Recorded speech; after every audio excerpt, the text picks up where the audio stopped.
Conspiracy theories have a long history, certainly, in American literature, going back even to the years after the Revolution, when there was an atmosphere of political paranoia and suspicion, which I think has never gone away in American culture, but certainly reflowered during the Cold War.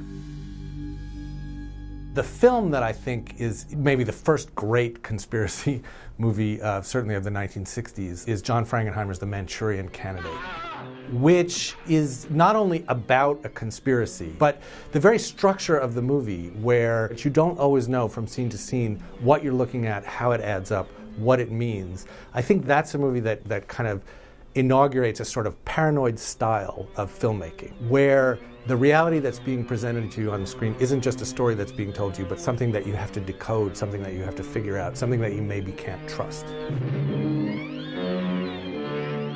So how is it possible for Oswald to have fired from two angles at once? It doesn't make sense. There are a lot of movies that allude to the Kennedy assassination. But the big one, and the one that I think sort of revived the whole industry of Kennedy assassination speculation, was certainly Oliver Stone's J.F.K.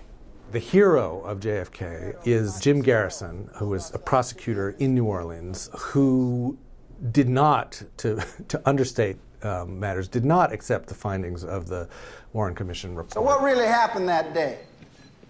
Let's just for a moment speculate, shall we? But Stone uses a lot of very interesting and sophisticated cinematic techniques to suggest that what he's showing you is real. So the movie is structured as a sort of courtroom drama, but it keeps flashing back, and when it does, the film stock changes, the editing rhythm changes. It creates a very impressive and powerful illusion, not just of realism, but of the documentation of reality, even though it's an entirely scripted and acted, and in that sense, made-up film. Frame 238, the fourth shot. It misses Kennedy and takes Tommy in the back. This is the shot that proves there were two rifles. The Oliver Stone movie certainly reopened the case, and it sort of put the conspiracy, back on the table.